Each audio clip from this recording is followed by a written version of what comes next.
Good morning student. तो आज हम लोग स्टार्ट करने वाले हैं नया चैप्टर वेक्टर। ठीक है ना, आपने ये बेसिक मैथ के अंदर ही समझ लो है आपका पार्ट। मैंने जो बताया था आपको कि ग्राफ है, ट्रिग्नोमेट्री है, इंटीग्रेशन होगा, डिफरेंशिएशन होगा, ये सारी चीज़ें आप लोगों ने पढ़ लिया। ठीक है, तो ये पढ़ने वाले वेक्टर बहुत ही इंपॉर्टेंट, बहुत ज़्यादा। जितनी चीज़ें अभी तक चलने वाली बच्चों, ये भी मैथमेटिक्स के अंदर रहेगा। मैंने बताया था कि बेसिक अगर करना है तो ये अच्छा कर लो। जैसे कोई भी डॉक्टर होता है, चाहे कुछ भी ऑफिसर होता है, उसके पास गवर्नमेंट आईडी का प्रूफ होता है। अगर मैं सरकारी गवर्नमेंट डॉक्टर हूँ तो मेरे पास गवर्नमेंट आईडी होना चाहिए। सिमिलर एज अगर आपके पास आपका बेसिक अच्छा है तो आपके पास क्या प्रूफ है, तो ये प्रूफ होना चाहिए गवर्नमेंट आईडी। तो ग्राफ हो गया, ट्रिग्नोमेट्री हो गई, इंटीग्रेशन डिफरेंशिएशन जस्ट खत्म हुआ है। अब ये वेक्टर तुम लोग कर लो तो आपके पास प्रूफ हो जाएगा कि आपका बेसिक अच्छा है। अगर एक भी तुम मिस कर रहे हो तो हो क्या रहा है। तो उम्मीद करता हूँ आप लोग गवर्नमेंट आईडी साथ में लेके चलेंगे, इसलिए पहले आपको आईडी प्रोवाइड की जा रही है। ये जैसे ही ख़त्म हो जाएगा आपकी आईडी मिल जाएगी, अब फिर चलेगा आपका फिजिक्स। ठीक है, तो चलिए ये वाला अपन पढ़ते हैं वेक्टर। ठीक है, चलिए शुरुआत करने से पहले इसको रिलेट कर लेते हैं बच्चों हम लोग। जैसे तुम लोग 10th में पढ़ के आए हो करंट इलेक्ट्रिसिटी, तो तुमने पढ़ा होगा कि on the basis of current जितने भी मटेरियल है, देखो हर एक चीज़ को किसी न किसी के रेफरेंस में कैटेगराइज किया जाता है। ठीक है ना, ये कुछ यूनिवर्सल नहीं होता है। तो अगर करंट के बेसिस पर मतलब अपन डिफ्रेंशिएट करें हर एक टाइप के मटेरियल को, तो आपका आता है एक कंडक्टर, एक होता है इंसुलेटर। मतलब जिसमें करंट फ्लो हो जाए वो मटेरियल आपका कंडक्टर हो गया, जिसमें आपका करंट ना फ्लो हो आपका इंसुलेटर हो गया। सिमिलर है, जितनी भी फिजिक्स की क्वांटिटी होती है उन्हें on the basis of direction main, ठीक है ना, मैग्नीट्यूड दोनों में से बेसिस ऑफ डायरेक्शन दो पार्ट में डिवाइड किया जाता है। चलो देखते हैं। ठीक है ना, तो फिजिक्स में जितनी भी क्वांटिटी होती है, ठीक है, फिजिक्स में जितनी भी क्वांटिटी होती है, लाइक वेलोसिटी, जैसे मान लो हो गया आपका क्या हो गया, मास हो गया, वेलोसिटी हो गया, वॉल्यूम हो गया, ये सब क्या है, क्वांटिटी है। जितनी भी पढ़ के आए हो, एक्सेलरेशन हो गया, जो भी फिजिक्स में पढ़ के आए हो, जो भी टर्म डिफाइन करते हो, पोटेंशियल डिफरेंस हो गया, पोटेंशियल हो गया, चार्ज हो गया, करंट हो गया, सब क्या क्वांटिटी है। तो इन्हें जिस तरह करंट के बेसिस पे आपको हर मेटेरियल को डिवाइड किया गया, सिमिलर एज इन्हें डायरेक्शन के बेसिस पे या मैग्नीट्यूड एंड डायरेक्शन के बेसिस पे इन्हें दो पार्ट में डिवाइड किया गया। एक वो क्वांटिटी होती है जिसे हम बोलते हैं, एक क्वांटिटी जिसे हम लोग बोलते हैं स्केलर क्वांटिटी। अब बच्चों होती एक वेक्टर क्वांटिटी, यही पढ़ने वाले हम लोग।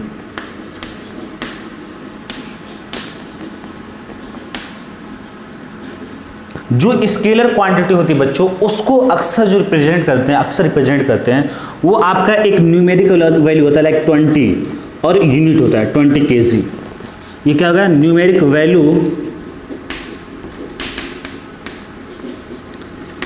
वैल्यू प्लस में क्या आपका एक यूनिट है। ये जो होता है स्केलर क्वांटिटी को डिफाइन करने का वे होता है। तो आप समझ सकते हो कि 20 kg है स्केलर क्वांटिटी, ठीक है, या 10 मीटर क्यूब है स्केलर क्वांटिटी। जो वेक्टर क्वांटिटी होते हैं बच्चों, अक्सर हम जो है इस चीज़ को मैग्नीट्यूड बोलते हैं। हम लोग क्या बोलते हैं, मैग्नीट्यूड। यहाँ मैं लिख देता हूँ मैग्नीट्यूड। ये जो वैल्यू है क्या बोलते हैं, हर एक किसी भी वैल्यू का हम लोग क्या बोलेंगे, मैग्नीट्यूड। तो आपने सीख लिया, देखो एक एक टर्म तुम सीखते जा रहे हो, देखना तुम धीरे धीरे, ये टर्मिनोलॉजी बहुत इंपॉर्टेंट है। तो आपने देखे एक चीज़ों के मैग्नीट्यूड। वेक्टर क्वांटिटी में क्या होता है बच्चों, अपन न्यूमेरिक वैल्यू प्लस यूनिट तो रहेगी। लाइक अगर मैं बोलूँ, जैसे मैं बोलूँ कि फोर्स की बात करें, फोर्स यूनिट क्या होता है 10 न्यूटन, तो ये होगा 10 न्यूटन। तो ये अब क्या है, ये न्यूमेरिक वैल्यू है, 10 हो सकता है, 20 हो सकता है, और ये क्या यूनिट है। तो ऐसा नहीं है, ये इसको ऐसे रिप्रेजेंट करते हैं, स्केलर को इस तरह रिप्रेजेंट करते हैं। इसमें आखिर क्या फर्क है ताकि इसको वेक्टर क्वांटिटी बोलते हैं। तो हमेशा एक डायरेक्शन की बात होती है, तो हम लोग क्या करते हैं, ऐसे करके एक डायरेक्शन दिखा देते हैं। बात समझ में आ रही है। एक हम लोग ये एरो की डायरेक्शन क्या बता रही है, इस फोर्स की डायरेक्शन इधर है, इस फोर्स की डायरेक्शन इधर है, ठीक है ना। तो ये जो क्वांटिटी होती है बच्चों, इस क्वांटिटी, इसमें क्या देखा आपने कि अगर इसको हम क्या बोले मैग्नीट्यूड, ठीक है ना, तो आपने देखा क्या कि इसे ये मैग्नीट्यूड है। मैग्नीट्यूड का मतलब एज सिंपल क्या होता है आपका वैल्यू, मैग्नीट्यूड प्लस में क्या है आपका डायरेक्शन, ठीक है ना। तो हम ये बोल सकते हैं कि ऐसी फिजिक्स में ऐसी क्वांटिटी है जिसके पास केवल मैग्नीट्यूड हो, दैट मीन्स आप न्यूमेरिक वैल्यू यूनिट के फॉर्म में रिप्रेजेंट कर रहे हो, तो वो होगा स्केलर क्वांटिटी। और जो आपका वेक्टर क्वांटिटी होगी मैग्नीट्यूड प्लस डायरेक्शन की बात होगी तो वो क्या होगा आपका वेक्टर क्वांटिटी। तो आप देख के रहे हो मैग्नीट्यूड दोनों में कॉमन है, तो डिफरेंस किसके बेसिस पे आ रहा है, डायरेक्शन के बेसिस पे। जो आपका डिफरेंस आ रहा है बच्चों, इसमें जो डिफरेंस आ रहा है बच्चों वो किसके बेसिस पे आ रहा है आपका, डायरेक्शन के बेसिस पे, डायरेक्शन के बेसिस पे। तो अगर जिसके पास डायरेक्शन है वेक्टर, जिसके पास डायरेक्शन नहीं है वो स्केलर। रिप्रेजेंट करने का तरीका आपने सीख लिया, ठीक है। अगर एग्जांपल की बात करूं स्केलर क्वांटिटी की तो बहुत सारी है आपका, जैसे मास हो गया, वॉल्यूम हो गया, डेंसिटी हो गया, टेम्परेचर हो गया, ठीक है। इसकी बात करें आपका वेक्टर क्वांटिटी का तो इसका हो गया आपका डिस्प्लेसमेंट हो गया, एग्जाम्पल है वेलोसिटी हो गया, एक्सेलरेशन हो गया। ये सारे किसके एग्जाम्पल है बच्चों, वेक्टर क्वांटिटी के। और भी सारे हो सकते हैं, ऐसा कुछ नहीं कि बस इतना ही है, ठीक है ना। तो अब ये आखिर ये बड़ा मतलब आप इस सिंपल समझ सकते हो, ऐसा नहीं कि आपको याद ही करना है इसको, बहुत तरीके से मैं अगर समझाना चाहूँ तो समझ सकते हो। जैसे मैं एग्जाम्पल के लिए लूँ ये मास के लिए, और मैं एक ले लूँ जैसे वेलोसिटी, ये फोर्स भी क्या आपका वेक्टर है। एक मैं यहाँ पे एग्जाम्पल ले रहा हूँ वेलोसिटी। चलो देखते हैं, ये तो मैंने ऐसे सिखा दिया कि ऑन द बेस कि एक रटने वाली बात हो गई कि स्केलर क्वांटिटी वो क्वांटिटी जिसके पास मैग्नीट्यूड हो, और वेक्टर क्वांटिटी होती है जिसके पास मैग्नीट्यूड और डायरेक्शन हो। या सिंपल है, जो डायरेक्शन रखता है वो आपका क्या होगा वेक्टर। डिफरेंस किसके बीच, मैग्नीट्यूड तो दोनों में से, जिसके पास डायरेक्शन मिलेगा वो वेक्टर हो गया, और डायरेक्शन के लिए हम लोग वेक्टर दिखा रहे हैं, ये एरो दिखा रहे हैं, एरो, ठीक है। अब समझते हैं रियल लाइफ में कि वाकई में थोड़ा सा रिलेट करते हैं फिजिकली एकदम। जैसे अगर मैं मास लूँ और मैं वेलोसिटी, तो मैं क्या बोल रहा हूँ कि ये अगर ये मास तो मास के लिए डायरेक्शन के निर्णय डिफाइन करने के लिए रियल में, जैसे अगर मैं बोलूँ, जैसे मैं ये बोलूँ कि इस चौक का जो वेट है या मास है, इस चौक का जो मास है बच्चों वो है आपका लाइक 10 ग्राम। इस मास का, इस जो चौक है मेरा, जो चौक है ये तुम्हें समझाने के लिए, एक तो तुमने डेफिनेशन ये रियल लाइफ में समझा रहा हूँ कैसे रिलेट करें। चौक का जो मास है बच्चों ये 10 ग्राम चौक का मास है। ये 10 ग्राम क्या है, ये 10 ग्राम क्या है, अगर ये 10 ग्राम क्या है आपने क्या, ये क्या है मैग्नीट्यूड है ना। मैंने बोला नंबर से, नंबर मान न्यूमेरिक वैल्यू यूनिट, ये क्या है 10 ग्राम क्या आपका, ये क्या है मैग्नीट्यूड है। तो आप बोल रहे हो कि इस चाक का मास 10 ग्राम है, दैट मीन्स क्या मैग्नीट्यूड बता रहे हो। तो क्या that is enough, that is enough to define the mass, या इसके लिए डायरेक्शन की नीड है क्या, नहीं नीड है, कोई डायरेक्शन की नीड है बिल्कुल नहीं। अगर इस चौक का मास आपका 10 ग्राम है तो आप यहाँ रखो, यहाँ लिखो, कहीं लिखो, मतलब डायरेक्शन की कोई लेन देन नहीं भाई इसको, या इधर लेके जाओ 10 ग्राम, इधर लेके जाओ 10 ग्राम, मास 10 ग्राम डिफाइन है, कोई भी डायरेक्शन की नीड नहीं है। अब देखते हैं आखिर फ़र्क क्या। अगर मैं बोलूँ जैसे लाइक वेलोसिटी, तो मैं बोलूँ कि एक बंदे की जो वेलोसिटी है, कोई पर्सन उसकी वेलोसिटी क्या है 10 मीटर पर सेकेंड है, 10 मीटर पर सेकेंड है। जैसे मैं बोलूँ कि ये आपका एक पाथ है, रास्ता है, और ये कोई पर्सन है, इसकी जो वेलोसिटी है 10 मीटर पर सेकेंड है, जो v से रिप्रेजेंट करती है, इसकी वेलोसिटी 10 मीटर पर सेकेंड है। तो क्या ये कंप्लीट डिफाइन, ये 10 मीटर पर सेकेंड क्या है, ये मैग्नीट्यूड है, क्या मैग्नीट्यूड है। तो ये क्या है मैग्नीट्यूड है, तो क्या ये मैग्नीट्यूड एनफ है इसको डिफाइन करने के लिए, नहीं एनफ नहीं। कैसे, अब बोलो कैसे सर 10 मीटर पर सेकेंड, क्योंकि ये इस 10 मीटर में हो सकता हो कि ये पर्सन इधर जा रहा हो राइट साइड 10 मीटर पर सेकेंड से, या ये भी हो सकता है कि 10 मीटर पर सेकेंड से इधर जा रहा हो, या 10 मीटर पर सेकेंड से ऊपर जा रहा हो किसी वे से, तो कुछ भी पॉसिबल है। तो कंप्लीट डिफाइन नहीं कर रहे, पॉसिबिलिटी अगर तो डिफाइन कैसे हो गया, या तो उधर जा रहा होगा या तो उधर जा रहा होगा। तो आप जब ऐसे, यानी कि डायरेक्शन बताना पड़ेगा, विदाउट डायरेक्शन देखो चीज़ें बदल गई, पर उस 10 ग्राम मास के लिए डायरेक्शन की कोई नीड नहीं कि आप राइट बोलो या लेफ्ट बोलो। तो आपको बोलना पड़ेगा जब भी कि वो 10 मीटर पर सेकेंड से राइट डायरेक्शन में जा रहा है, तो लाइक ऐसे हो गया 10 मीटर पर सेकेंड से वो राइट डायरेक्शन में जा रहा है, जैसे कि ये राइट डायरेक्शन हो गया और 10 मीटर पर सेकेंड हो गया था। तो देख लो ये मैग्नीट्यूड हो गया, और जो एरो है वो डायरेक्शन बता दिया। तो मैग्नीट्यूड और डायरेक्शन की बात आ गई तो क्या होगा आपका वेक्टर आ गया। उसी तरह एक्सेलरेशन ले लो, चाहे फोर्स ले लो। जैसे मैं बोलूँ कि ये, हाँ ये मेरा मोबाइल है, अब मैं बोलूँ 10 न्यूटन का फोर्स लगा रहा हूँ इस मोबाइल पे, इस मोबाइल पे 10 न्यूटन का फोर्स, 10 न्यूटन क्या का मैग्नीट्यूड है, तो 10 न्यूटन का फोर्स मैं इधर भी लगा सकता हूँ, ऐसे राइट डायरेक्शन में या इधर लेफ्ट डायरेक्शन में लगा सकता हूँ 10 न्यूटन। तो आपको बताना पड़ेगा कि मैं राइट डायरेक्शन में 10 न्यूटन लगा रहा हूँ या लेफ्ट डायरेक्शन में 10 न्यूटन लगा रहा हूँ। जब तक आप डायरेक्शन नहीं डिफाइन करें तब तक आप वेक्टर को नहीं डिफाइन। तो ऐसी क्वांटिटी जो डायरेक्शन रखती है साथ साथ मैग्नीट्यूड, तो आपकी होगी वेक्टर क्वांटिटी। आई थिंक आपका एज ए मतलब थ्योरेटिकल पॉइंट ऑफ व्यू से क्लियर हो गया, और मैंने एग्जांपल लेके बता दें क्यों नीड है। इस मास 10 ग्राम को आप 10 ग्राम इसका मास इधर रखो उधर रखो कहीं रखो, कोई डायरेक्शन की लेन देन नहीं है, बस इसकी मास 10 ग्राम है, दैट्स इट। इसका वॉल्यूम अगर आपका मान लो कि इसका वॉल्यूम मान लो कि 10 सेंटीमीटर की, अब उससे भी कम ले लो, ठीक है ना। तो क्या इसके वॉल्यूम यहाँ पे करूँ यहाँ पे करूँ, इसके डायरेक्शन से कोई लेन देन नहीं है, ठीक है ना।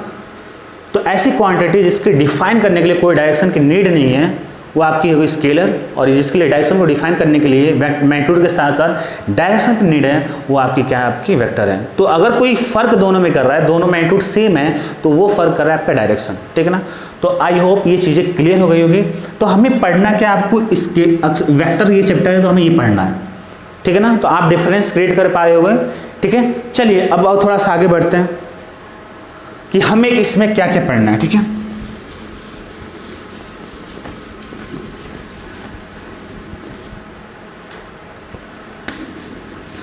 स्केलर जो क्वांटिटी बच्चों और जो ये वेक्टर क्वांटिटी है,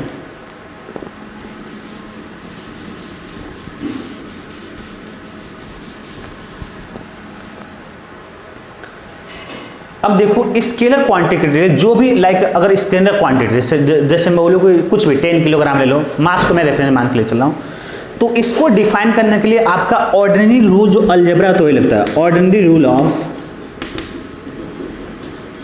रूल ऑफ अलजेब्रा, मतलब आप जो भी अलजेब्रा वो जो आप एडिशन करते हो लाइक 2 + 3 5 2 × 3 6 2/3, ये सब अलजेब्रिक चीजें, इसे बोलते हैं अलजेब्रा बोलते हैं।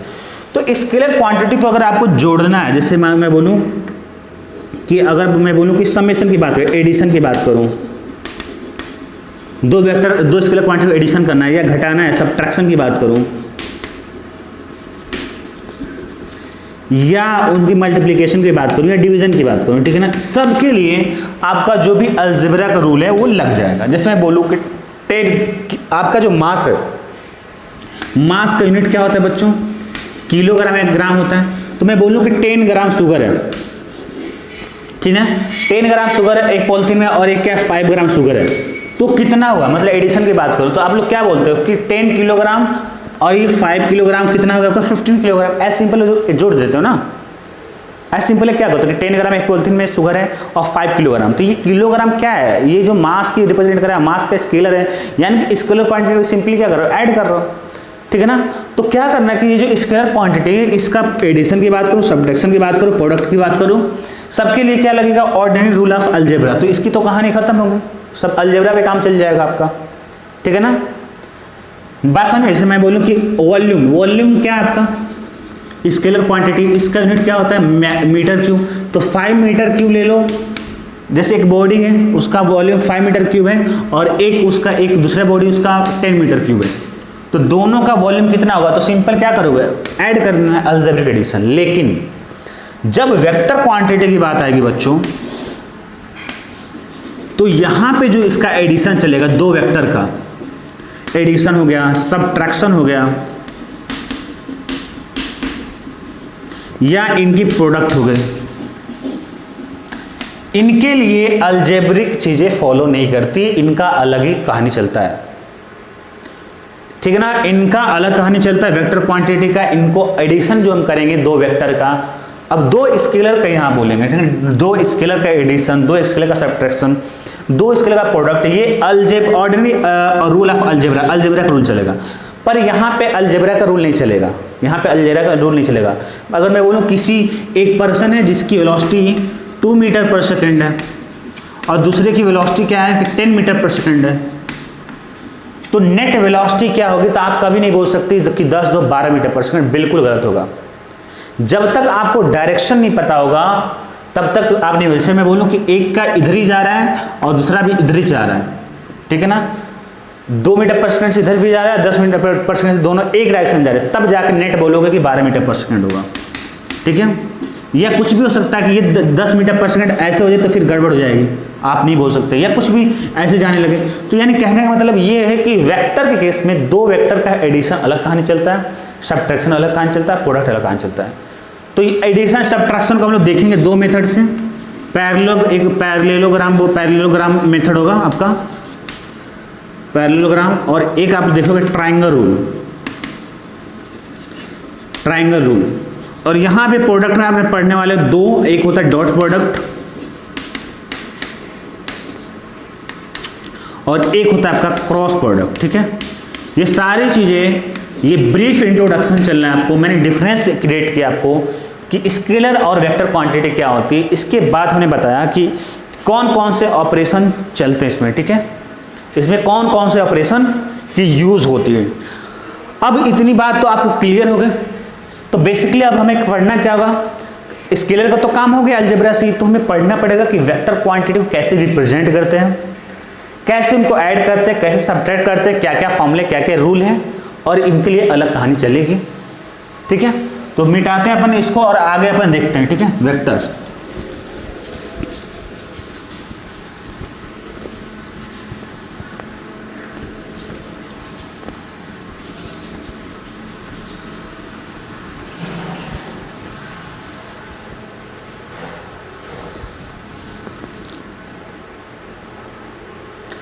तो अब हम लोग चालू करने वाले बच्चों वेक्टर।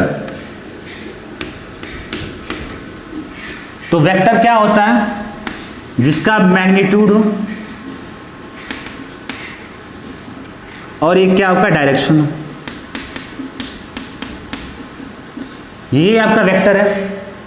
तो अब चलिए देखते हैं कि इसको कैसे रिप्रेजेंट करते हैं। मान लो कि मैं बोलूं कि कोई ए वेक्टर है, ठीक है, क्या है, ए कोई वेक्टर है, तो आगे इसको कैसे रिप्रेजेंट करेगा। तो देखो बच्चों, इसका रिप्रेजेंट करने का दो वे था कि आप ए लिखो और उसके ऊपर एरो बना दो, नहीं एक सेकंड,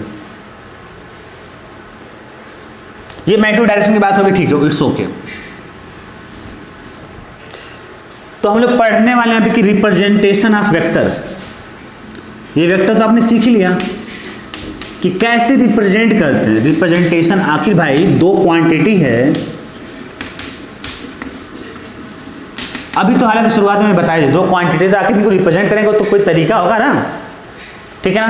तो इसको देखते कैसे रिप्रेजेंट करते हैं, रिप्रेजेंटेशन ऑफ वेक्टर। कि मान लो कि कोई मैं एक क्वांटिटी ए ले रहा हूँ, ए मतलब इसलिए एक क्वांटिटी ए ले रहा हूँ, ए लेने का मतलब क्या कि अब भाई सारी इतनी क्वांटिटी है, फोर्स है, वेलोसिटी, एक्सेलरेशन है, तो किसके लोगे, अलग अलग लोगे। तो मैं एक जनरलाइज ले रहा हूँ कि ए कोई वेक्टर क्वांटिटी है और उसी के बेसिस पे सब कुछ हो जाएगा। ठीक है, तो रिप्रेजेंटेशन ऑफ वेक्टर। तो अगर आपको वेक्टर को बच्चों रिप्रेजेंट करना है तो आपका देखो क्या क्या तरीका है कि अगर ये ए वेक्टर है तो आप ए लिख के इसके ऊपर एरो दिखाओगे, ए के ऊपर लिख के क्या करोगे, एरो दिखाओ। यही बार बार यूज करेंगे।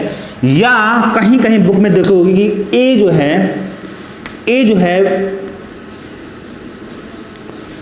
है इसे एक बोल्ड आप देख रहे हो, ये क्या है, ए, ये क्या है कि ए के ऊपर क्या है, वेक्टर है, और एक जो है आपका वेक्टर जो मैंने बस उसके ऊपर डायरेक्शन नहीं लिखा है, तो उसको मैंने क्या लिखा है कि एक बोल्ड वे में लिखा है,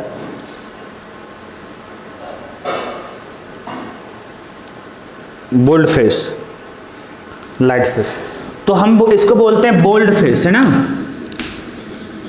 ना, ये बहुत बोल्ड कैरेक्टर। अगर बोल्ड लेटर लिख रहे हो तो उस पर एरो की नीड नहीं है, तो वेक्टर ऐसे भी लिखा जाता है, बोल्ड फेस में हो गया। ठीक है, ओके।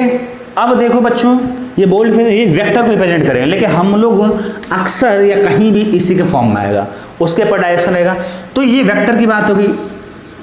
अब आती है बच्चों बात मैग्नीट्यूड की, कि मैग्नीट्यूड को कैसे लिखेंगे। मतलब हमें क्या अक्सर निकालना, तो मैग्नीट्यूड भी निकालना होता है। तो अगर कोई ये वेक्टर ए है, तो अगर आपका इसका मैग्नीट्यूड चाहिए, मैग्नीट्यूड, तो इसके ऊपर क्या लगा दो, मॉड लगा दो। आपने मैथ में पढ़ा है, इसे बोलते हैं मॉड, दो पैरेलल लाइन के बीच में इसको डाल दिया, तो ये क्या बताएगा, मैग्नीट्यूड को बताएगा। और ये जो ए है इसको स्मॉल ए में कन्वर्ट कर दो, स्मॉल लेटर में। ठीक है बच्चों, तो ये आपको मैग्नीट्यूड को रिप्रेजेंट करेगा। ठीक है ना। तो अक्सर हम लोग इसी को पढ़ने वाले हैं। तो अब से याद रखना कि अगर कोई वेक्टर ए लिख रहे हो तो एक ऊपर डायरेक्शन डाल दो, और मैग्नीट्यूड लिखना है तो उसको मॉड में डाल दो, बस इतना है। तो ये हो गया बच्चों वेक्टर को रिप्रेजेंट करने का तरीका। एक और भी होता है ग्राफिकल रिप्रेजेंटेशन। ग्राफ का मतलब क्या हो गया, कहीं भी ग्राफ किसे बोलते हैं, कहीं भी कुछ भी लाइन आ जाए, कुछ भी आ जाए, कोई कर्व आ जाए, मतलब लाइन हो जाए, रे हो जाए, कुछ भी हो जाए, ग्राफिकल रिप्रेजेंटेशन। आखिर ग्राफ के फॉर्म में कैसे करेंगे ग्राफिकल रिप्रेजेंटेशन? तो अक्सर आपको ये एक तरीका होगा, आपको वेक्टर को रिप्रेजेंट करने का तरीका ये होता है कि एक लाइन ड्रॉ करो और ये क्या होगा आपका एरो, ठीक है, ये लाइन आपने ड्रॉ कर दिया और ये क्या होगा, ये आपकी एरो, ये किसको रिप्रेजेंट करेगा, ये रिप्रेजेंट करेगा वेक्टर को, ठीक है, ये किसको रिप्रेजेंट करेगा, और इसके ऊपर मान लो ऐसे लिख दिया आपने, ठीक है ना, ये किसको रिप्रेजेंट कर रहा है, वेक्टर को रिप्रेजेंट कर रहा है, ठीक है। तो अब ये बात सवाल ये कि तुम लोग बोलोगे कि सर ये हाँ ये देख लो कि ये जो लेंथ है, अगर मैं बोलूँ जैसे कि ये भी एक वेक्टर है और बोलूँ कि ये भी एक वेक्टर है, जैसे मैं ये बोलूँ कि ये वेक्टर भी ले लिया, ठीक है, आप ऐसे भी लिख सकते हो और ऐसे भी लिख सकते हो, कोई दिक्कत नहीं है, ठीक है। तो आप या एक ऐसे होता शायद ये, और आप एरो नहीं दिखा रहे हो तो ऐसे दिखा दो इसको, ऐसे हो गया, ठीक है, ये ए वेक्टर हो गया और ये बी वेक्टर हो गया। तो आप बोलोगे सर फर्क क्या है कि भाई इसकी लेंथ इतनी ज़्यादा है और इसकी लेंथ इतनी ज़्यादा है। तो बच्चों ये लेंथ बताता है मैग्नीट्यूड को, ये इसकी लेंथ ज़्यादा है मतलब इसकी वैल्यू क्या बड़ी है इससे। जैसे अगर मैं बोलूँ कि ये 10 न्यूटन का फोर्स है तो ये हो जाएगा 20 न्यूटन फोर्स, 25 न्यूटन फोर्स, ठीक ना। अब ये एरो है बच्चों, ये जो एरो बता रहा है कि ये दोनों फोर्स की डायरेक्शन क्या है, सेम है, ये दोनों फोर्स की डायरेक्शन क्या है कि सेम है।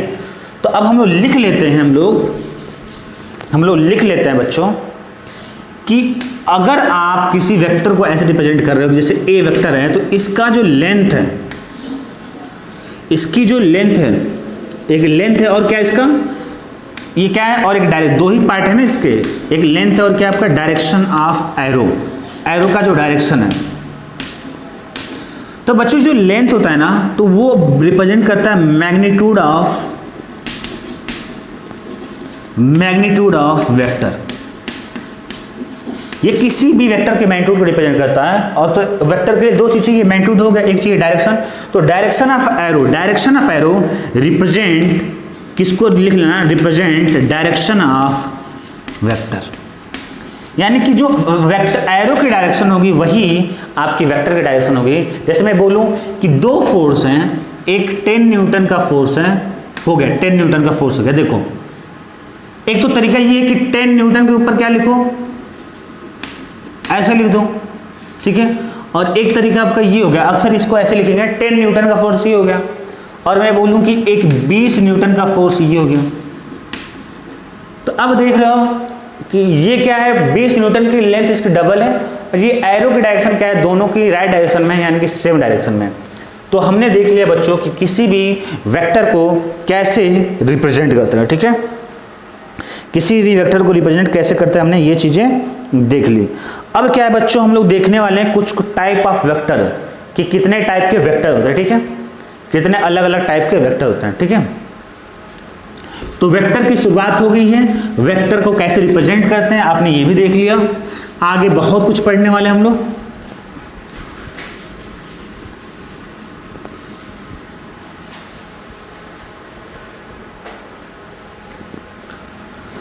अब हम लोग पढ़ेंगे बच्चों type of vector.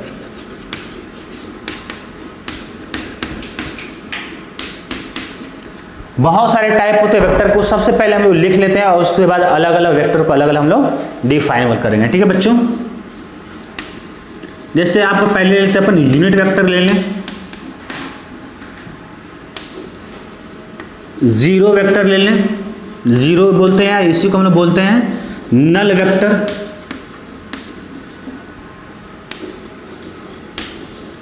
Equal vector हो जाए आपका, देख सबको अलग अलग डिफाइन करेंगे। सबसे पहले लिख देते हैं यूनिट वेक्टर हो जाए, जीरो या नल वेक्टर होता है, एक होता है आपका इक्वल वेक्टर होता है, और आपके होता है पैरेलल वेक्टर,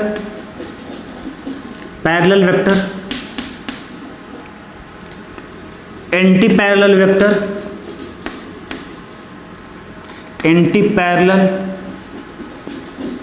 वेक्टर, या इसी को अनलाइक भी बोलते हैं, अनलाइक वेक्टर। फिर आपका हो जाए बच्चों निगेटिव वेक्टर,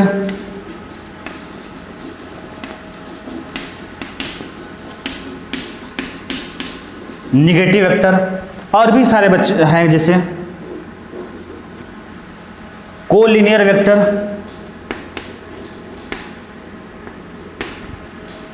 कहाँ लिखें, चलो इधर लिख देता हूं, को linear vector, concurrent vector,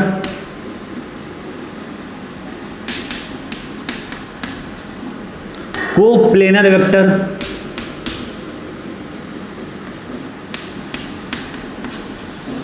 orthogonal vector.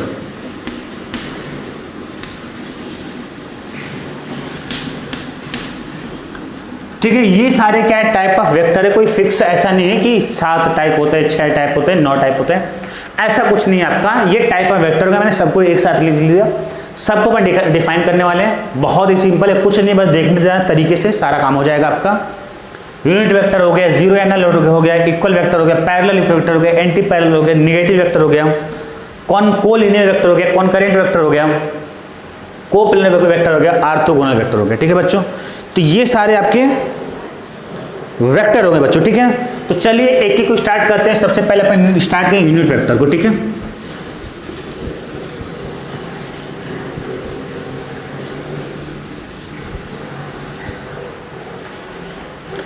देखो बच्चों, पहले यूनिट वेक्टर देखो क्या है। ठीक है, डेफिनेशन वगैरह मैं बोलूंगा, साथ साथ लिखना है। ठीक है ना।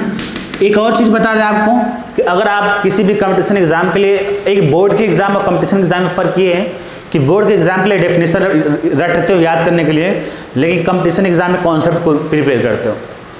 तो कॉन्सेप्ट प्रिपेयर करो और जो रटने वाला पार्ट है उसे समझ को लिखना होगा बस एग्जाम में। ठीक है, लिख देना। ठीक है ना, तो फायदे में रहोगे। देखो बच्चों, यूनिट वेक्टर क्या होता है मैं पहले बता दूं कि कोई भी यूनिट वेक्टर, जैसे सपोज करो कि मैं ए कोई वेक्टर ले लूँ, ये मेरा क्या है, कोई वेक्टर ए है।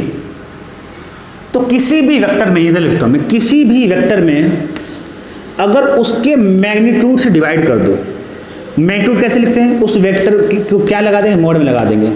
तो आपको इसी को हम लोग बोलेंगे यूनिट वेक्टर। और यूनिट वेक्टर को रिप्रेजेंट करते हैं हम लोग किससे रिप्रेजेंट करते हैं, ए कैप से। ये आपका कैप, इसे हम लोग बोलते हैं क्या बोलेंगे, कैप बोलेंगे। क्या बोलेंगे हम लोग, ए कैप बोलेंगे, कैप। तो ये हो गया बच्चों आपका यूनिट वेक्टर। मतलब कोई भी वेक्टर ले रहे हो आप और उसके मैग्नीट्यूड से क्या करो, डिवाइड कर दो, तो जो आपको मिलेगा हम लोग बोलेंगे उसको यूनिट वेक्टर। और मैग्नीट्यूड किसी भी वेक्टर को कैसे दिखाते हैं मैंने अभी जस्ट बताया। या कुछ और ले, सपोज करूं कि ये आपका मैं वेक्टर ऐसे ले लूं, ये कोई वेक्टर है और आप क्या करो, उसका मैग्नीट्यूड क्या करेंगे हम लोग, मोड लगा देंगे। तो जो आपको मिलेगा वो हम लोग बोलेंगे ये क्या यूनिट वेक्टर है। और पढ़ने का तरीका क्या है, इसका पढ़ने का तरीका है एक कैप, ऊपर में जो है वो क्या आपका कैप लगा हुआ है। ठीक है ना। तो ये बात होगी बच्चों क्या, यूनिट वेक्टर की बात होगी कि किसी भी कैसे यूनिट वेक्टर को डिफाइन करते हैं। तो अगर किसी भी वेक्टर को उसके मैग्नीट्यूड से डिवाइड कर दो तो जो वेक्टर मिलेगा हम लोग क्या बोलेंगे, उसको यूनिट वेक्टर बोलेंगे। हमेशा इस यूनिट वेक्टर की जो बच्चों मैग्नीट्यूड होती है वो 1 होगी हमेशा, जैसा कि नाम में रखा है यूनिट वेक्टर। ठीक है ना, यूनिट मतलब 1 होता है। तो याद रख लेना कि magnitude of unit vector is 1।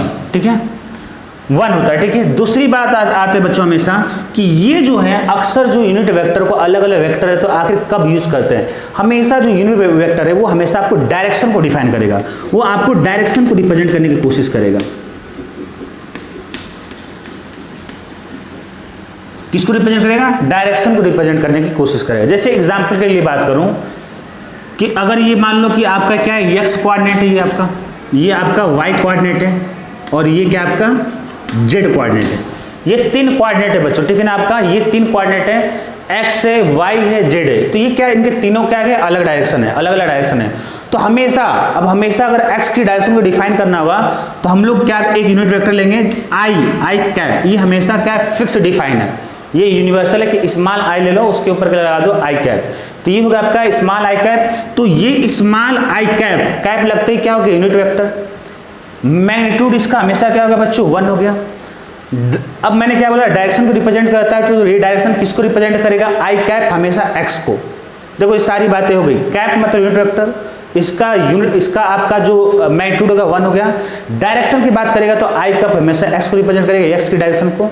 उसी तरह जे कैप आता है और जे कैप रिप्रेजेंट करेगा बच्चों किसको, वाई के डायरेक्शन को, और के कैप आता है और के कैप जो होता है जेड के डायरेक्शन को डिफाइन करता है। तो याद रखना पड़ेगा आपको, हमेशा बार बार यूज होगा कि एक्स वाई जे ये रेक्टेंगुलर कोऑर्डिनेट है और एक्स वाई जेड के अलग अलग डायरेक्शन होती है। तो एक्स की डायरेक्शन को जो अपन यूनिट वेक्टर यूज करेंगे वो आई कैप होगा, वाई के लिए जेड कैप होगा, जे कैप होगा, और जेड के लिए आपको के कैप होगा। ठीक है, तो इतनी सारे बच्चों बात हो गई, आपको यूनिट वेक्टर के बारे में इतनी ही याद रखना है कि कैसे रिप्रेजेंट करते हैं, क्या होता है, मैग्नीट्यूड कितना होगा, डायरेक्शन को अक्सर जो होता है यूनिट वेक्टर जो यूज करेंगे हम लोग डायरेक्शन के यूज करते हैं। चलिए आगे बढ़ते हैं हम लोग। यूनिट वेक्टर के बाद अपने कौन सा हमने देखा, हम लोगों ने वेक्टर हमने देखा कौन सा अभी, कि आपका यूनिट वेक्टर के बाद जीरो वेक्टर, जीरो वेक्टर बोल लो या नल वेक्टर बोलो, कि जैसे अभी हम लोगों ने डिफाइन किया यूनिट वेक्टर को, जैसे कि उसका मैग्नीट्यूड का तो यूनिट 1 होता है, सिमिलर एज जीरो आपको दिख रहा है, तो यहां से तय हो गया कि ऐसा वेक्टर जिसका मैग्नीट्यूड क्या हो जाए, जीरो हो जाए। ठीक है,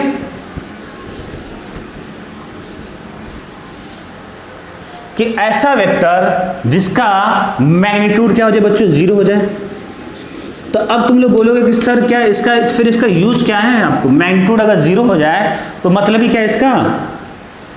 अब ये भी हो सकता है कि सर तुम लोग बोलो कि मैग्नीट्यूड क्या हो जाए, जीरो हो जाए, तो अगर आप इसको वेक्टर बोल रहे हो तो सर चलो मैग्नीट्यूड तो बता दिया आपने, तो वेक्टर क्या क्यों नाम दिया गया, इसको डिफाइन करना पड़ेगा डायरेक्शन। तो बच्चों क्या है, इसका डायरेक्शन कोई स्पेसिफिक डायरेक्शन नहीं होता। अगर आप बोलोगे सर कोई हमें क्या करो एग्जाम्पल दे दो, तो एग्जाम्पल ये आपका हो जाएगा कि जैसे मान लो कि ये आपका x है, y है और ये क्या आपका z है, तो कोई भी पॉइंट लाइक अगर ये ओरिजिन है, ठीक है ना, ये ओरिजिन, तो इस ओरिजिन, ये जो ओरिजिन हो गया आपका क्या हो गया, जीरो वेक्टर हो गया बच्चों। ये क्या होगा आपका ओरिजिन, जीरो वेक्टर हो गया। इसका कोई मैग्नीट्यूड है क्या बताओ, ये जो कोई अगर कई सारे अगर ये लेंथ है तो इसका लेंथ क्या है, कुछ मैग्नीट्यूड है, पर एक जो पॉइंट है इसका कुछ मैग्नीट्यूड है नहीं, जीरो हो गया।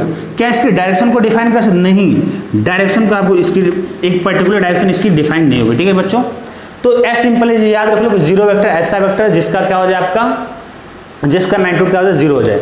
कैसे कभी कभी जीरो वेक्टर मिलता है, जैसे मान लो कि एक वेक्टर ए हो गया ये, ठीक है, ये आपका एक वेक्टर ए हो गया और उसी डायरेक्शन में जैसे मान लो ये आपका वेक्टर ए है, ठीक है, और एक वेक्टर में ले लूँ, ऐसे ले लूँ, ये वेक्टर ले लूँ, ये क्या हो जाएगा आपका, ये माइनस में, क्योंकि डायरेक्शन क्या अपोजिट है, तो जो इसका नेट मिलेगा बच्चों, इसको जब ऐड करोगे आप, इसको जब ऐड करोगे, अभी देखोगे आगे तुम लोग, तो ये हो जाएगा आपका जीरो हो जाएगा। तो उस चीज को डिफाइन करने के लिए कि अगर वेक्टर को ऐड करो तो भाई एक चीज वेक्टर ही मिलना चाहिए, जीरो आपका एक स्केलर भी डिफाइन हो सकता है, तो मैथमेटिकली डिफाइन करने के लिए, हालांकि इसका कुछ यूज नहीं है, तो हम लोग क्या बोलेंगे, जीरो नहीं बोलेंगे, जीरो वेक्टर बोलेंगे। क्या बोलेंगे हम लोग, जीरो वेक्टर बोलेंगे या नल वेक्टर बोलेंगे। तो वो जीरो वेक्टर कुछ है नहीं, जीरो वेक्टर एज सिंपल है, जीरो है, शून्य, नथिंग। ठीक है ना, जैसे मान लो कि ये दो वेक्टर है, इसको आपने ऐड किया, ये ऐड ही बोलेंगे ना, ये वेक्टर ये और क्या माइनस वेक्टर है, तो आपने ऐड किया तो क्या मिलेगा आपको, जीरो मिल गया। तो हम लोग जीरो नहीं बोलेंगे, कभी हम लोग क्या बोलेंगे, इसको जीरो वेक्टर बोलेंगे। ठीक है ना, तो ये बच्चों जीरो वेक्टर की बात हो गई।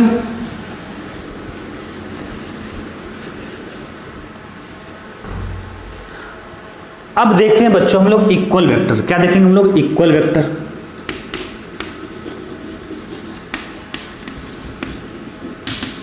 देखो कोई भी दो vector, two vector is said to be are said to be या is known as equal vector. जब दो वेक्टर को हम इक्वल वेक्टर तभी बोल सकते हैं जब उनका magnitude and direction is same. आप अपने लैंग्वेज में जो बोल रहा हूं आप लिख सकते हो कि कोई भी दो vector, two vector A and B are said to be equal vector if both of them have magnitude and direction is same. बस उसका जो की पॉइंट है या जो की लाइन, मेन लाइन यही है कि मैग्नीट्यूड और क्या डायरेक्शन क्या होना चाहिए, सेम। कोई भी अगर वेक्टर है तो उसका जो लेंथ होता है किसको डिपेंड करता है, मैग्नीट्यूड को, और डायरेक्शन का मतलब क्या हो गया, एरो। तो चलो देखते हैं कि जैसे मैं बोलूं इक्वल वेक्टर की बात कर रहे हैं कि ये एक वेक्टर ए है, ये वेक्टर ए है एक, ठीक है, और एक वेक्टर जो है आपका ये बच्चों ये है, ठीक है, एक वेक्टर ये है और एक वेक्टर आपका ये है। तो अब क्या है बच्चों कि यहां पे इनकी लेंथ क्या है, सेम है लगभग, ये लेंथ क्या सेम है, लेंथ सेम का मतलब क्या हो गया, मैग्नीट्यूड सेम हो गया। और ये डायरेक्ट एरो की डायरेक्शन क्या है, सेम में, दोनों एक ही डायरेक्शन में है, तो यानी कि दोनों चीज को डिफाइन कर रहा है ए और बी, तो हम लोग बोलेंगे कि दोनों क्या है, इक्वल वेक्टर है, तो हम लोग लिख देंगे इसको ऐसे कि vector A equals to vector B, और इसको हम लोग क्या बोलेंगे कि ये दोनों वेक्टर ए एंड बी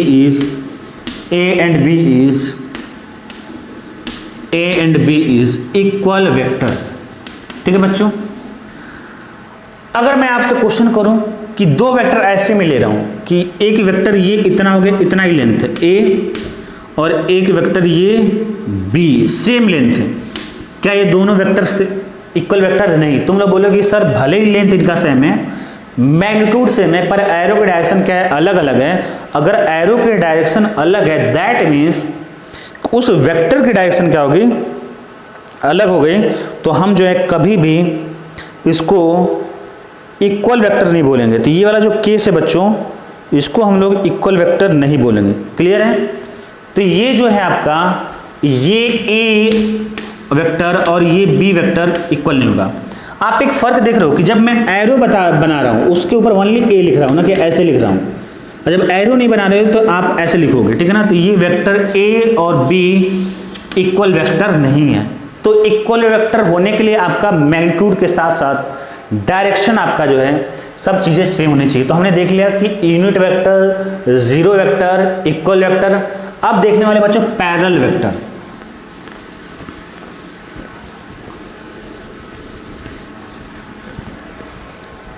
देख लें कितना टाइम हो गया, ज़्यादा तुम लोग लंबा वीडियो नहीं देख सकते ना, हालांकि सोलो ही पढ़ा रहे हैं तो तुम लोग तो खैर देख ही सकते हो, थोड़ा सा भगा के भी कोई दिक्कत नहीं है, और बेसिक है, कुछ खास तो इसमें है ही नहीं। ये तीसरा हो गया। अब चौथा बच्चों हम लोग देखने वाले पैरेलल वेक्टर। देखो जी बच्चों, पैरेलल जो वेक्टर रहता है वो पैरेलल से मैं बोलूं कि ये और ये क्या है, दो पैरेलल वेक्टर है, ए और बी। ए और बी क्या है, दो पैरेलल वेक्टर है। अब क्या है कि, और ये भी क्या है आपका, ये ए और बी क्या है आपका, दोनों पैरेलल वेक्टर है। तो क्या आप देख रहे हो, पैरेलल वेक्टर के लिए क्या डायरेक्शन बस से होना चाहिए, तो मैग्नीट्यूड की कोई बात नहीं होगी। ऐसा नहीं कि दोनों की लेंथ सेम होनी चाहिए, नहीं, बस मैग्नीट्यूड आपकी डायरेक्शन सेम होना चाहिए। तो दो vector, two vector A and B are said to be parallel vector when both vector have same direction. Same direction, magnitude same नहीं होना चाहिए, बस डायरेक्शन सेम होना चाहिए। अगर मैग्नीट्यूड और डायरेक्शन सेम हो जाए तब आपका बनेगा इक्वल वेक्टर। तो दो वेक्टर की बोथ मैग्नीट्यूड, बोथ वेक्टर है क्या, जो मेन एकदम, जो एकदम असली पॉइंट है वही लिखूंगा मैं, ठीक है ना। Both vector have same direction, not necessary,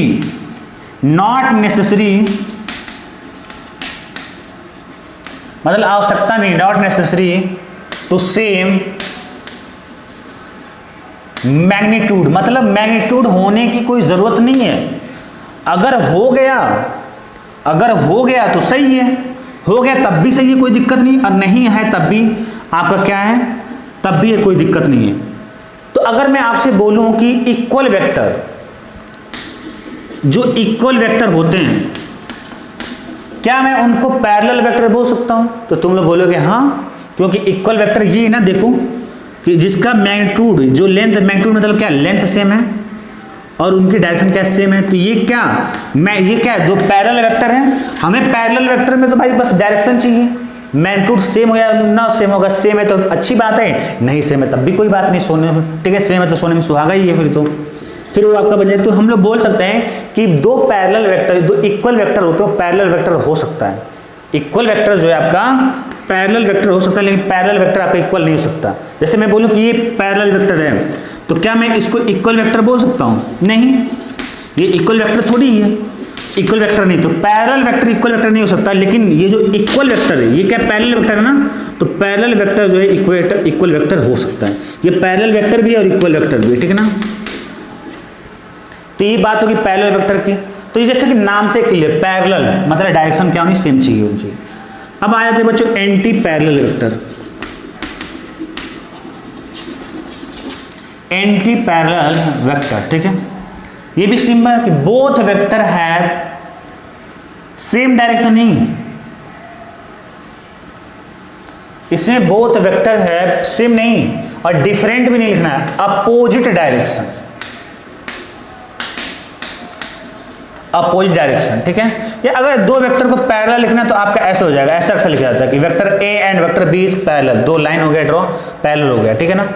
तो ऐसे भी कहीं के रिप्रेजेंट किया जाएगा। लेकिन अगर एंटी पैरेलल वेक्टर की बात करूं बच्चों, एंटी पैरेलल, तो डेफिनेशन क्या बोला है, both vector have opposite direction. क्या मैग्नीट्यूड की बात कहीं इसमें लिखा है, ओनली डायरेक्शन को बात कर रहा है। तो मैग्नीट्यूड के बारे में कुछ नहीं होगा, मैग्नीट्यूड सेम हो ना सेम हो कोई दिक्कत नहीं। देखो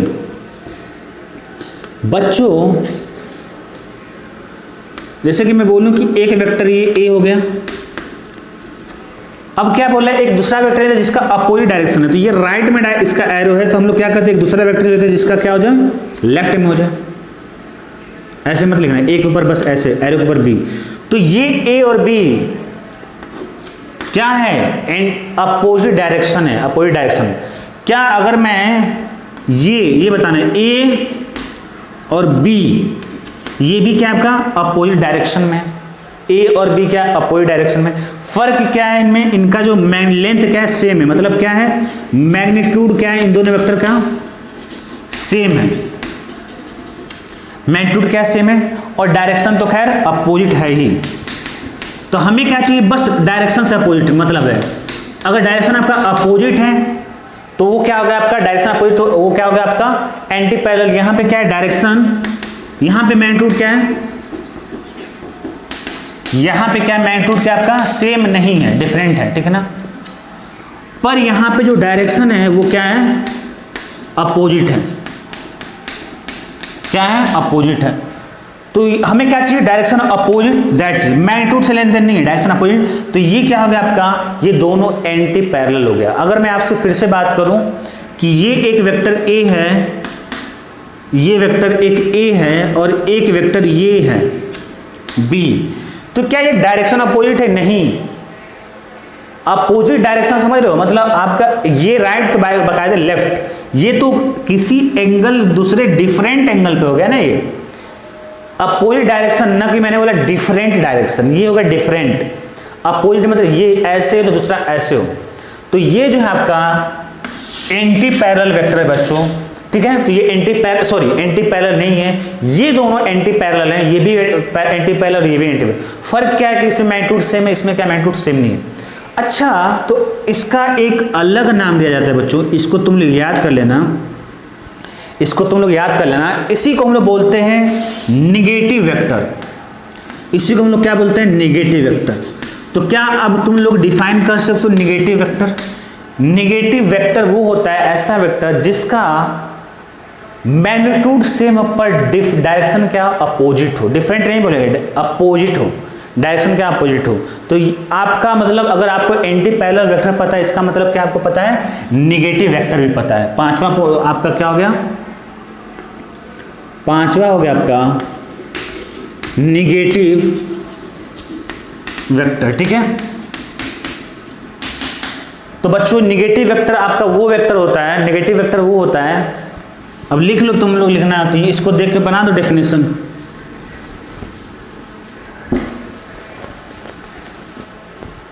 to vector are said to be negative vector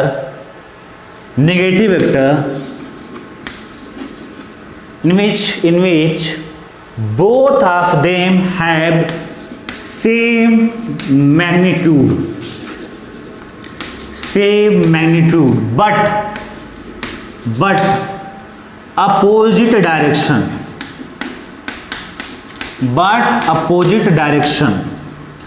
तो अगर ये क्या नेगेटिव वेक्टर है तो हम लोग क्या इसको लिखेंगे, ऐसे लिखने का तरीका इसका होगा कि vector A equals to B नहीं माइनस बी से क्या पता चला कि नेगेटिव वेक्टर है। या कभी भी अगर दो वेक्टर ऐसे दिखे, अगर ये नहीं तो आपको पता ना चाहिए कि अगर माइनस आ गया तो ए और बी की जो डायरेक्शन क्या है वो क्या है, अपोजिट है, दैट्स इट। ए और बी की डायरेक्शन क्या अपोजिट वेक्टर है, अपोजिट है। तो ये हो गया बच्चों आपका निगेटिव वेक्टर हो गया। अब देखते हैं कि हमें आगे क्या पढ़ना था, कोलिनियर, कंकरेंट और कोप्लेनर, ये ना, और ऑर्थोगोनल, ठीक है। तुम लोग का वीडियो ना लंबा हो जाए भाई, स्लो कुछ ज़्यादा पढ़ा रहे हैं क्या, मेरे को लग रहा है 45 मिनट का हो गया। चलो थोड़ा फास्ट पढ़ाते हैं ना, क्योंकि लंबा वीडियो हो जाएगा तो कोई मतलब है नहीं, ठीक है। थोड़ा सा फास्ट लेते हैं, 15 मिनट में खत्म। चलो बच्चों, को लीनियर वेक्टर देखते हैं। लीनियर मतलब होता है लाइन, ऐसे दो वेक्टर जो कि एक ही लाइन के, एक ही अलोंग लाइन के। जैसे मान लो कि एक वेक्टर ये हो जाए, एक ये वेक्टर ए हो गया, और इसी पे दूसरा वेक्टर हो जाए ऐसे, जिसकी लेंथ बी है। समझ में आ रही बात? मतलब इस वेक्टर की जो लेंथ यहीं तक है और इस वेक्टर की क्या है, लेंथ वहां तक। को लीनियर, एक ही लाइन पे दोनों वेक्टर हैं। ये वेक्टर ए और बी क्या है, एक ही लाइन पे हैं। तो अगर एक ही लाइन पे तो इनकी एंगल कितना हुआ, इनके बीच का एंगल थीटा हो गया 0। थीटा क्या होगा, 0 डिग्री हो गया, ठीक है ना। ये लीनियर वेक्टर, इसे बोले को लीनियर वेक्टर बोलेंगे। इसको हम नहीं बोल सकते हैं, ये आपका ए और बी, या ऐसे बोल लो, ये एक वेक्टर ए हो गया और ये वेक्टर बी हो गया, ये पैरेलल हो जाएंगे, ये को लीनियर नहीं होगा। को लीनियर से, को मतलब सेम होता है, लीनियर मतलब लाइन, सेम लाइन पे हो जाए। क्या सेम लाइन पे नहीं है? सेम लाइन होने पे एक और तरीका है बच्चों कि ये ऐसे कोई वेक्टर ए है तो दूसरा वेक्टर आपका ऐसे हो जाए। ये भी तो सेम ही लाइन है, एक ही लाइन पे ना, ये तो एक ही लाइन पे ना, ये तो एक ही लाइन पे ना बच्चों, एक ही लाइन पे, ठीक है, एक ही लाइन पे, ध्यान रखना। भले थोड़ा सा फिगर नहीं समझ बन पा रहा है अच्छे से। तो ये आपका ऐसे हो गया एक, और ये हो गया आपका एक ऐसे, यहाँ यही है ना, तो यहाँ से एक ऐसे हो गया, यहाँ ये ए हो गया, और मान लो ये क्या होगा, बी हो गया। तो ये क्या है बच्चों, इन्हें हम लोग बोलेंगे क्या, इन्हें हम लोग क्या बोलेंगे, को लीनियर वेक्टर। इनकी डायरेक्शन क्या है, एक इधर जा रहा है, एक इधर जा रहा है। तो एंगल कितना होगा, 180 डिग्री, तो थीटा इक्वल्स टू 180 डिग्री। तो मतलब ऐसे दो वेक्टर जिनके बीच का एंगल या तो 0 हो या तो 180 डिग्री हो, क्या कहलाएंगे आपके, को लीनियर वेक्टर कहलाएंगे, ठीक है। अब हमने मेरा क्या था, कॉन्करेंट था ना आपका, कॉन्करेंट वेक्टर, कॉन्करेंट वेक्टर। ये क्या है कि इस वेक्टर को डिफाइन करने के लिए या तो दो वेक्टर हो सकते हैं, 2 वेक्टर, या more than 2 vector. More than 2 vector के लिए भी डिफाइन है। अभी तक हमने क्या देखा था, बस 2 वेक्टर। मोर देन 2 वेक्टर, अक्सर मोर देन 2 ही वेक्टर होता है।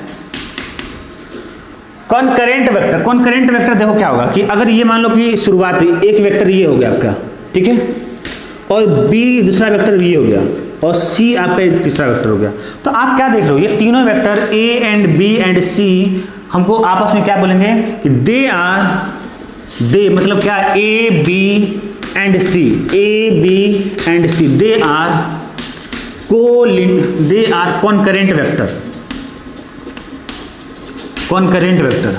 तो आपको मेन पॉइंट क्या रखना है कि कॉन्करेंट वेक्टर में बच्चों क्या होता है, कॉन्करेंट वेक्टर में क्या होता है कि जो उनका इनिशियल पॉइंट क्या है, सेम है, वो एक ही जगह से क्या हो रही है, टर्मिनेट हो रही है, सब एक ही जगह से निकल रहा है, सब क्या है, एक ही जगह से निकल रहा है। तो ये हम लोग बोलेंगे क्या, हम लोग बोलेंगे इसको कॉन्करेंट वेक्टर बोलेंगे, ठीक है ना, कि vector having same initial point are called concurrent vector, ठीक है ना।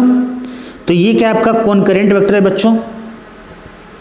अब हमको देखना है क्या बच्चों, कोप्लेनर वेक्टर। क्या देखना है, coplanar vector, coplanar vector. Coplanar, को मतलब सेम प्लेन मतलब प्लेन, को कॉन्करेंट मतलब सेम लाइन, उसी तरह कोप्लेनर वेक्टर मतलब ऐसे वेक्टर जो क्या हो, एक ही प्लेन में हो, जो क्या हो, एक ही प्लेन में है। जैसे मान लो ये दो वेक्टर, मैं मान लो ये दो वेक्टर, तो ये दोनों एक ही ब्लैक बोर्ड के प्लेन में, तो इसे बोलेंगे क्या, दो अगर वेक्टर के कोप्लेनर बोलेंगे। अगर इसको ये ऐसे हो जाए तब इसे ये क्या, ये तो अलग प्लेन में हो गया ना, ये बोर्ड के प्लेन में और ये क्या ऐसे बाहर है, तो ये कोप्लेनर में नहीं होगा। तो कोप्लेनर मतलब क्या हो जाए कि ऐसे वेक्टर जो आपका सेम प्लेन में हो। जैसे मान लो कि ये ए हो गया, बी हो गया, ये अभी तक जितने हम लोग प्लेन सब ले रहे हैं ये सब क्या आपका एक ही प्लेन में है, ए बी सी। तो हम लोग क्या बोलेंगे, इसे कोप्लेनर वेक्टर बोलेंगे बच्चों, ठीक है, कोप्लेनर बोलेंगे बच्चों, ठीक है।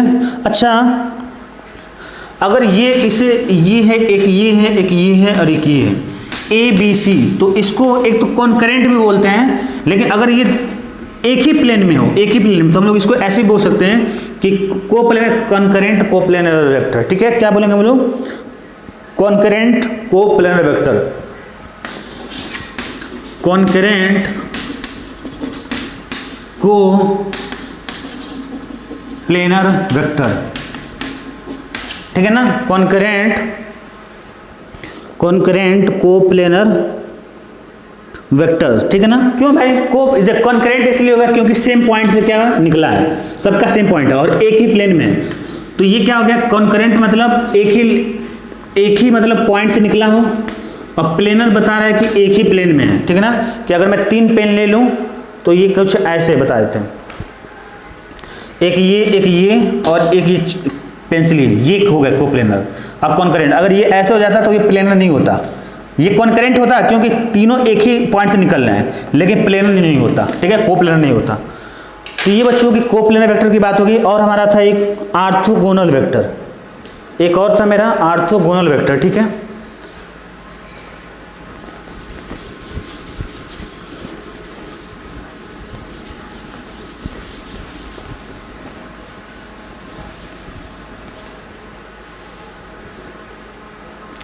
लास्ट है आपका ऑर्थोगोनल वेक्टर। ऑर्थोगोनल का मतलब क्या होता है बच्चों, 90 डिग्री, बस सिंपल। तो अब देख लो ऐसे वेक्टर जिनके बीच के एंगल क्या हो, 90 डिग्री हो। जैसे कि बोलो कि ये वेक्टर ए है, ए वेक्टर ये है और क्या बी है। अगर इनके बीच का वेक्टर, इनके बीच का एंगल क्या 90 डिग्री है, तो हम लोग क्या बोलेंगे बच्चों कि ये जो दोनों वेक्टर हैं, हम लोग क्या बोलेंगे इसे कि आर्थोगोनल है। क्या बोलेंगे हम लोग कि A and B, vector A and vector B are orthogonal vector, ठीक है। अगर मान लो कि इसी से 90 डिग्री पे ऐसे होता सी, तो A and B, vector B and vector C are orthogonal vector. Orthogonal simple क्या है, बस उनके बीच का 90 डिग्री हो। अच्छा मेरे को ये बताना कि क्या आई कैप, जे कैप और के कैप, ये तीनों जो यूनिट वेक्टर है, आखिर वेक्टर ही है ना, तो क्या ये आर्थोगोनल है क्या? ये x होता है, ये y होता है, ये क्या होता है, z होता है। तो x के डायरेक्शन जो यूनिट वेक्टर होता है i होता है, और क्या होता है j होता है y के डायरेक्शन में, और z के डायरेक्शन क्या होता है k होता है। तो इनके बीच का एंगल क्या है 90 डिग्री है सबके। तो हम लोग बोलेंगे कि जो i कैप है, j कैप है और k cap are orthogonal vector, ठीक है बच्चों। ये हम लोग क्या बोलेंगे, ऑर्थोगोनल वेक्टर बोलेंगे। तो ये बच्चों हो गया आपका टाइप ऑफ वेक्टर, हो गया टाइप ऑफ वेक्टर, और हो गए हैं आपके 52 मिनट वीडियो, ठीक है। अगले दिन ऐसे टॉपिक स्टार्ट करें ताकि हम लोग एक नया टॉपिक स्टार्ट कर सकें,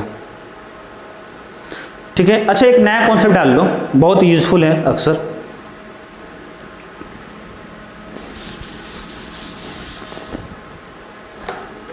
एक घंटे का वीडियो तुम्हारा बन ही जाएगा मेरे को लग रहा है।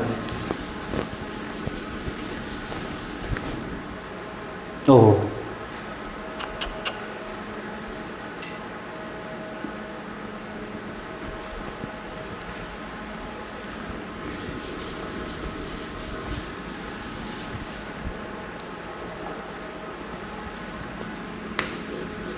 कि मल्टी, एक सेकेंड हेडिंग देख लो,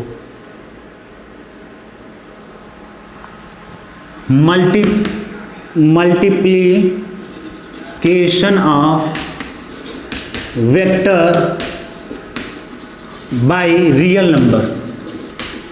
किसी हम रियल नंबर से मल्टीप्लाई करें किसी वेक्टर में तो क्या होगा, जैसे सपोज करूं कि कोई वेक्टर मैंने ए ले लिया और एक मैंने लेमडा कोई रियल नंबर ले लिया, ठीक है ना। वो किसी भी हो सकता है, इंटीजर हो जाए, फ्रैक्शन हो जाए। तो अगर क्या फर्क आएगा, अगर मान लो कि कोई वेक्टर ए है, ये वेक्टर ए है, अगर इसमें हम लेमडा से मल्टीप्लाई करें तो क्या फर्क आएगा। फर्क क्या होता है बच्चों, देखो पहली बात तो डिपेंड करेगा कि लेमडा पॉजिटिव या नेगेटिव है। लेमडा अगर आपका पॉजिटिव है, नेगेटिव है, उस पर डिपेंड करेगा, ठीक है। लेमडा पॉजिटिव है, मान लो कि लेमडा अगर आपका क्या हो जाए पॉजिटिव ले लूँ, लेमडा क्या हो जाए पॉजिटिव हो जाए, लेमडा पॉजिटिव हो आपका, तो लेमडा इंटू ए रिप्रेजेंट ये करेगा कि जो मैग्नीट्यूड, देखो पहले ए वेक्टर था तो लेमडा से मल्टीप्लाई करने पे क्या हो जाएगा कि मैग्नीट्यूड जो है मतलब लेंथ, मैग्नीट्यूड मतलब क्या हो जाएगा length, magnitude of A, magnitude of vector A become lambda times lambda गुना मतलब उतना बढ़ जाएगा। जैसे अगर लेमडा को लिए 2 है तो 2 टाइम्स हो जाएगा, ठीक है। अब प्लस का डायरेक्शन मतलब पॉजिटिव का मतलब बता रहा है कि and direction will be same, direction remain same, and direction remain same मतलब क्या, पहले का जो है वही रहेगा, डायरेक्शन रिमेन सेम। तो लेमडा से एग्जांपल ले लें, मान लो कि ये, इसके लिए मैं एग्जांपल ले रहा हूं, इसके लिए कि ये वेक्टर ए है और आपने क्या कर दिया कि आपने 2 से मल्टीप्लाई कर दिया, यही नहीं पढ़ रहे लेमडा क्या है। अगर लेमडा को मैं क्या ले लूँ, 2 ले लूँ, लेमडा को मैं क्या ले लूँ, 2 ले लूँ, मतलब 2 इंटू वेक्टर ए कर दूँ। तो ये लेमडा का वैल्यू क्या बच्चों यहाँ पे 2 है और लेमडा क्या है, पॉजिटिव है। तो ये क्या बोल रहा है, magnitude of A become 2 times, तो ए का लेमडा टाइम्स, तो लेमडा का वैल्यू क्या है 2 है, तो यहाँ पे 2 टाइम्स हो जाएगा। देखो तो इसका 2 टाइम्स करके देखो तो इसका डबल कर दो, ये इतना डबल हो गया, ये डबल हो गया। अब प्लस है तो डायरेक्शन भी क्या हो सेम, अगर इधर डायरेक्शन तो इधर ही रहेगा, तो ये हो गया 2a वेक्टर हो गया, 2a हो गया। अगर 5 करोगे तो 5 टाइम्स हो जाएगा। अब अगर आप लेमडा क्या कर लो, निगेटिव ले लो, लेमडा यहाँ पे लेमडा इंटू ए और लेमडा क्या हो जाए, निगेटिव हो जाए, निगेटिव क्या हो जाए, तो लेमडा निगेटिव हो जाए तो मैग्नीट्यूड क्या हो जाएगा, वही मैग्नीट्यूड लेमडा टाइम्स हो जाएगा, पर डायरेक्शन क्या हो जाएगी, अपोजिट हो जाएगी। ये जितनी बातें बोल रहा हूँ आप लिख लेना कि जो ये क्या है मैग्नीट्यूड लेमडा टाइम्स, ये क्या हो जाएगा, अपोजिट हो जाएगा। जैसे अगर मैं बोलूँ कि निगेटिव के लिए कि यहाँ पे 2a था, अगर मेरे को कोई दिखाना हो कि -2a का मतलब क्या होगा, -2 वेक्टर, इसका मतलब ये हुआ कि अगर कोई वेक्टर ये a है तो 2 का मतलब क्या होगा 2 टाइम्स, तो ये 2 टाइम्स कर दो इसका, पर डायरेक्शन माइनस है तो माइनस से डायरेक्शन सेम नहीं रह जाएगा, अपोजिट हो जाएगा, डायरेक्शन अपोजिट डायरेक्शन हो जाएगा।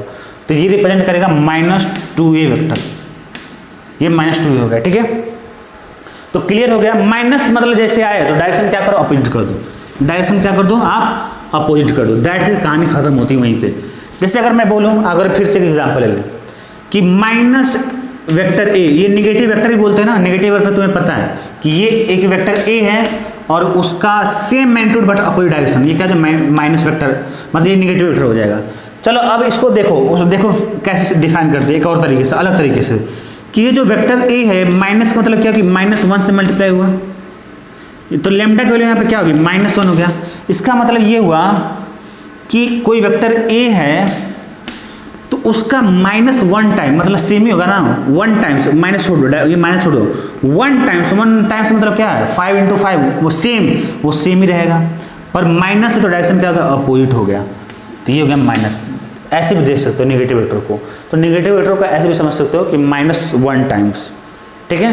तो multiplication of vector by real number ये तुम्हें समझाना था, आई थिंक तुम्हें समझ में आ गया होगा कि कैसे उसका मतलब होता है कि किसी भी रियल नंबर से आप मल्टीप्लाई करते हो तो क्या उसका मतलब होगा।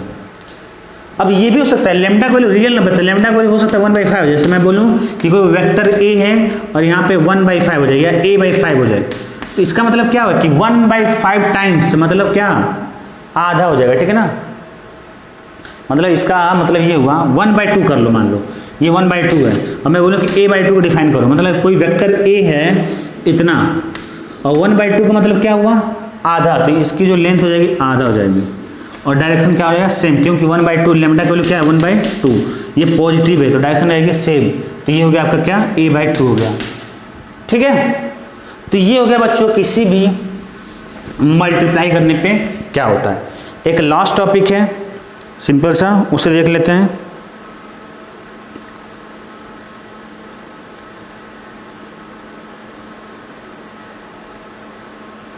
एंगल बिटवीन 2 वेक्टर, देखो थोड़ा सा ये बहुत इंपॉर्टेंट हो जाता है, बहुत लोग यहाँ पे गलती करते हैं। 59 मिनट हो गया आपका वीडियो, 1 घंटा लग रहा है, 5-10 मिनट और जाएगा। एंगल बिटवीन 2 वेक्टर, देखो एंगल बिटवीन 2 वेक्टर क्या होता है वो बता देते तुम्हें।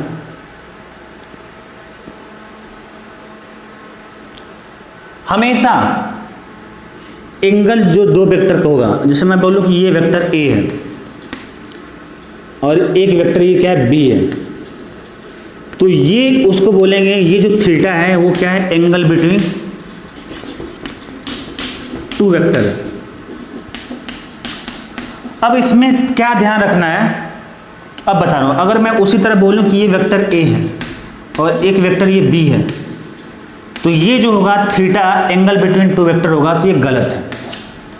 ये आपका इसके बेस पर डिफाइन करना है। अब बता देते हो क्या याद रखना है, बस इसको याद रखो, काम हो गया।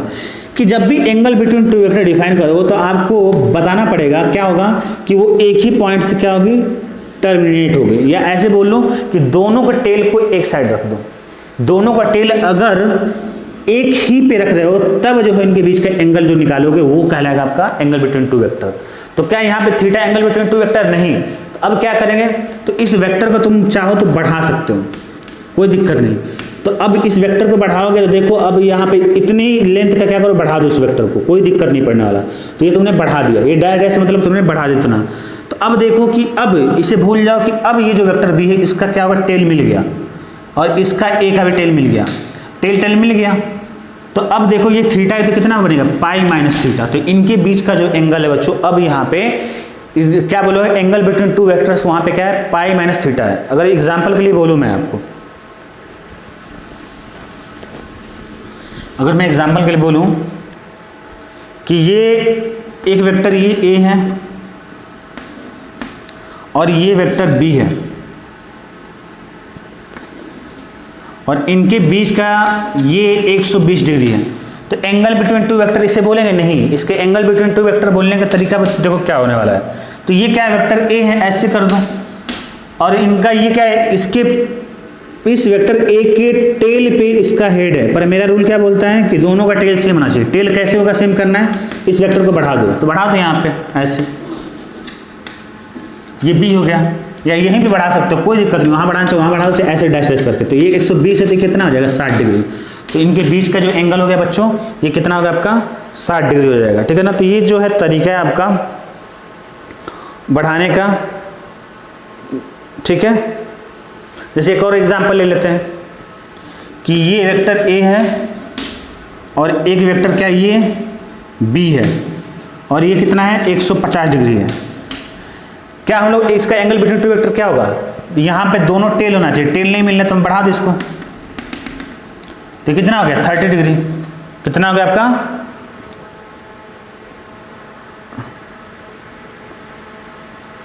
30 डिग्री। अच्छा मेरा कुछ इसको अगर मैं ऐसे कर दूं, एक और एग्जांपल लेंगे कि ये वेक्टर ए है और ये वेक्टर बी है, और इनके ये जो एंगल है 150 डिग्री होगा।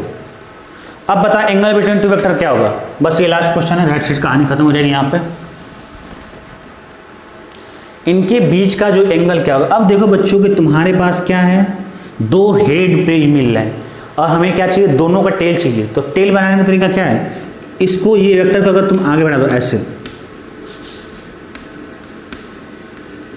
ये इसी वेक्टर को डाइवर्स करके, अब ये वेक्टर समझो, अब उसे भूल जाओ कि वो है, अब समझो कि ये है, ये ए हो गया, और बी को क्या करो, इसको आगे बढ़ा दो, ये क्या होगा आपका बी हो गया। अब देखो क्या ए और बी का क्या हो गया, ए और बी का देखो अब क्या हो गया, अब ए और बी का दोनों टेल क्या हो गया, सेम हो गया, दोनों का टेल क्या हो गया, सेम हो गया। अब जो निकालोगे एंगल वही होगा। तो देखो अगर ये 150 डिग्री है तो सामने का एंगल भी क्या होगा, 150 डिग्री हो जाएगा, ठीक है ना। तो ये हो गया, इनके बीच का एंगल क्या होगा, 150 डिग्री होगा। अलग बात है कि यहाँ पे भी सेम आ रहा है, सेम आ रहा है, पर निकालोगे ऐसे ही। तो एंगल बिटवीन टू वेक्टर देखना है तो क्या करोगे, टेल को क्या करोगे, सेम करोगे, ठीक है ना। वीडियो लंबा हो गया लेकिन शुरुआत मैंने काफ़ी स्लो पढ़ाया, ठीक है। ओके बच्चों, थैंक यू।